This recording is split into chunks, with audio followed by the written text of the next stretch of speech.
Today in PA is brought to you by Renewal by Andersen of Central Pennsylvania, which is hoping they can help you control your savings this month. How? By giving you up to $75 off each window if you buy 4, $100 off if you buy up to 6, and $150 off if you buy 9 or more. And $500 off each entry and patio door too. Interested? Then drop by renewalbyandersen.com for additional details.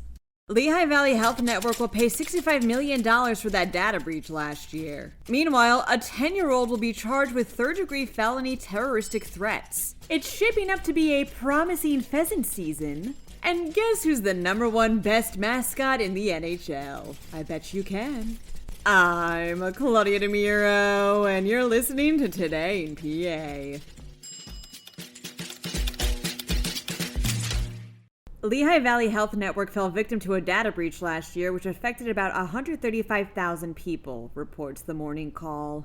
This podcast reported on this data breach back then, which involved the publishing of photos of cancer patients online. As of last week, the health network has announced it has reached a tentative agreement to pay a $65 million settlement to those affected by the breach as part of a class action lawsuit that focused on those photos. The network contacted people who were affected by the breach on September 4th, but in case you think you may have been affected and want to learn more, please go ahead and click on the corresponding podcast article link.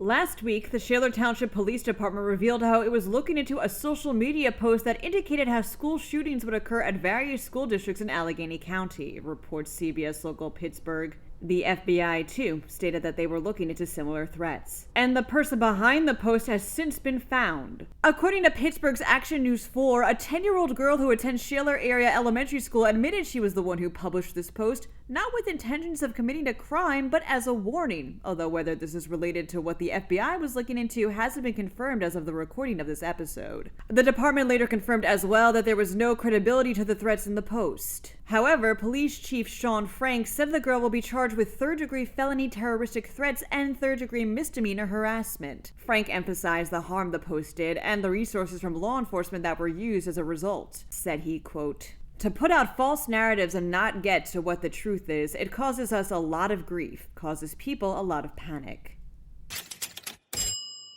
The State Game Commission is looking to stock about 230,000 pheasants this fall and winter for this year's ringneck pheasant season, which is just a little bit more than the 2023 season, states the York Daily Record. And according to Wildlife Operations Division Chief Ian Gregg, quote, "Things are looking pretty good for a similar, or if not, a little better season than last year. This summer's weather was ideal for rearing the birds, and 9 stockings have been planned in all." For more information on that, go ahead and click on the corresponding podcast link.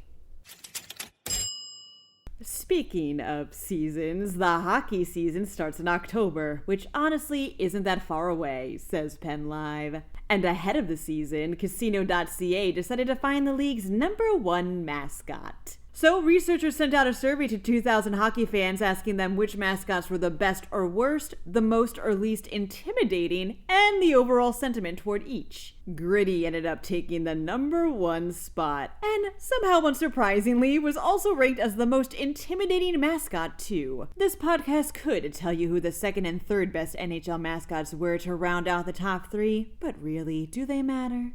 That wraps up today's episode. For more news, drop by PennLive.com. Also, please remember to rate this podcast wherever you may listen to it, and to leave it an honest review, too. Thanks in advance, and as always, thanks for listening. I'm Claudia Dimuro, and I'll see you tomorrow for some more Today in PA.